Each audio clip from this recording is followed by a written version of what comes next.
love you. Oh, thanks, Whitney. You're the best. I know. Welcome back to This is VANCOLOUR. You follow their lives, you see them every day on social media, you've watched their breakups, their makeovers, their messy late-night confessionals, you know their dog's name, and they don't know you exist. But you're emotionally invested, like you do have a connection. This is what psychologists call a parasocial relationship, a one-sided bond we form with people we admire through a screen. I used to have a celebrity crush on Whitney Cummings. Now I have one on Paul Haysom. But how do we keep these parasocial relationships in a healthy space so that they don't replace real-life connections or leave us disappointed? Here to unpack it all, the queen of Kitsilano herself, Fiona Forbes, and this is the Forbes Report.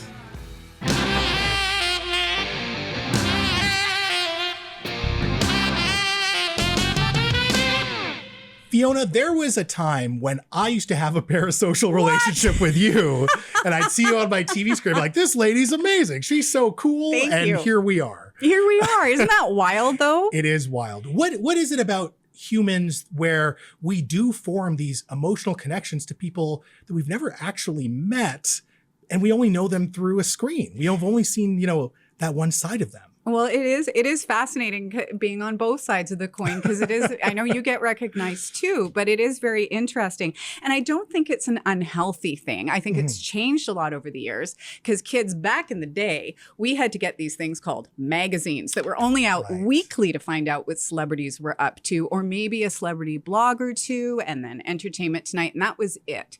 Social media starts, and all of a sudden we have a direct line to celebrities. So I think the parasocial relationships have really blown up. I still think you can have healthy ones, because they apparently make you feel comfortable. If you're isolated, it can make you feel like you have a friend. It's those things, you feel a connection when you follow people, and it doesn't have to be like a Hollywood celebrity. It could be a sports celebrity. It could be an influencer. I don't know if that's ever happened to you. It's happened to me, where I meet an influencer for the first time, and I do that thing where you think you know them, and then I realize I don't know their name. I only know their handle is out loud 52467, and I'm like, they don't know me, and I feel weird. Yeah. But there can be that weird thing, and I think it's all about finding a balance. I have a real parasocial relationship with 3 celebrities. You do? I think they're my BFFs.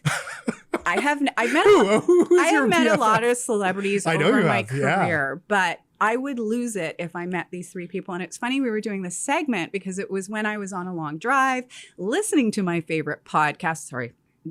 This is VANCOLOUR is one of them.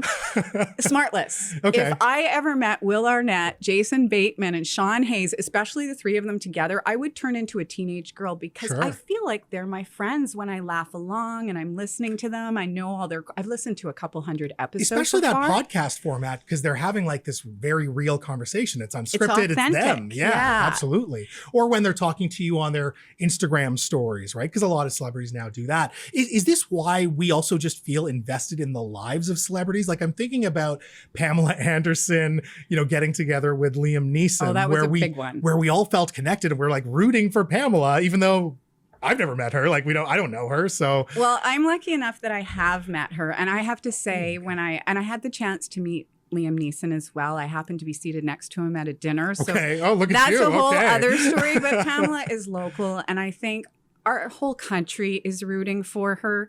The success she's having right now is so well deserved. It's interesting because I watched the documentary. It's still on Netflix. Her 2 sons produced for her. It's called Pamela with Love. Yeah. And it tells the story through her eyes of that whole sex tape scandal and what that was like for her.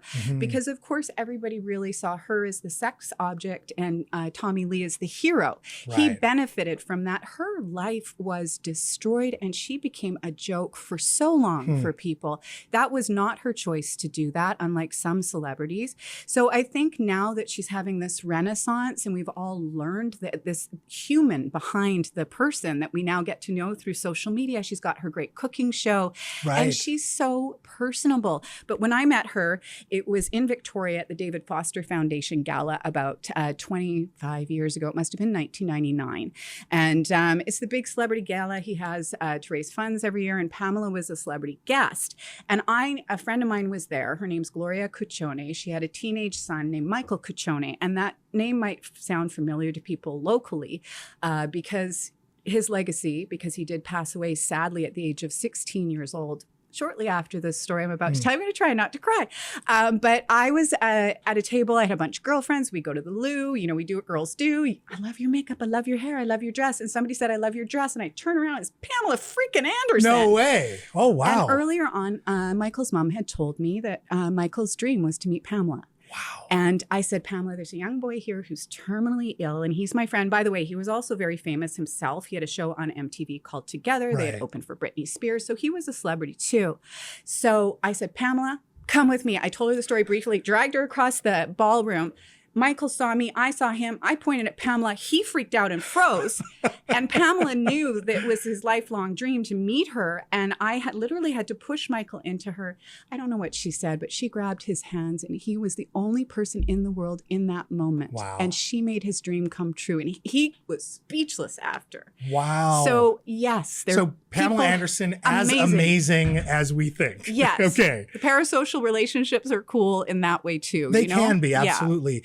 Now, what tips do you have for someone who, let's say you really admire someone, a celebrity, influencer, whatever, you see them, how should you approach them? Well, how did you approach the lovely Whitney? Oh, great question. As I said, I have a celebrity crush on Whitney Cummings. I approached her. It was after a show. It was a meet and greet. And I actually have several rules. And I've even met, my boyhood hero, Trevor Linden, as well. And he's lovely too. He is so lovely. And what I'll say is when you meet someone that you really admire or someone who's a celebrity, there's some things to keep in mind. The first is that this is a one-sided relationship. That's the most important one. They have no idea who you are. And they deal with fans and, they're getting approached all the time. So I just think recognizing that is very important. The second thing is to recognize that we're all human. You might catch someone maybe on a bad day, whatever it is, but just know that this is a person.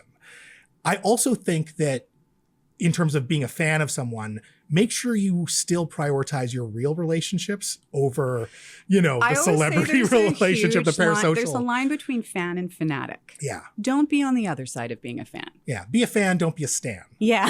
Exactly. And that goes into, being respectful of people's boundaries. If someone's in the middle of a meal or they're with their kids, don't approach them. They're clearly busy. And then I would also just say, just as a general rule of thumb, comparison is the thief of joy. So don't try to compare your life to what you see on someone's Instagram That can be a reel. killer because we all know everybody puts the best out there. Those are my rules. I think those are great rules. Yeah. And I think a good rule of thumb is if you see a celebrity and they're out for dinner, don't approach them while they're eating. Yeah, that's wait the until worst. there's a moment. If they look like they're in intense conversation, wait until they're done. Maybe when they're leaving and they'll have a moment. Ask them to take a photo. Do not shove a camera in somebody's face. And there's a time and a place for everything. And I have a funny anecdote about my former co-host from my show. We got a minute. Let's hear We got a minute. It's really quick. This is the do not. Okay. I will not mention his name for the sake of privacy. Michael Eckford. We were at the airport. He was in the washroom doing what men do at the urinal.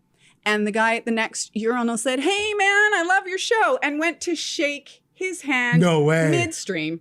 Wow. That is not the time to approach a celebrity. The end. Did he shake his hand though? No! He said, "Dude, thank you, but I'm a little busy right now."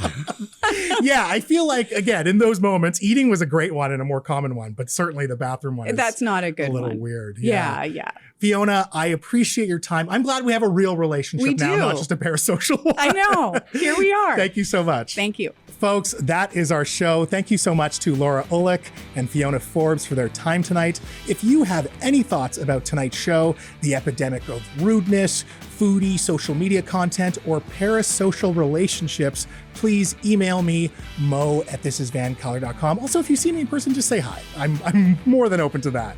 I do my best to write back to everyone if you are going to email me. Also, scroll through my social media instead of talking to your friends at dinner @VanColour. We're back next week. Until then, stay colorful, friends. Peace.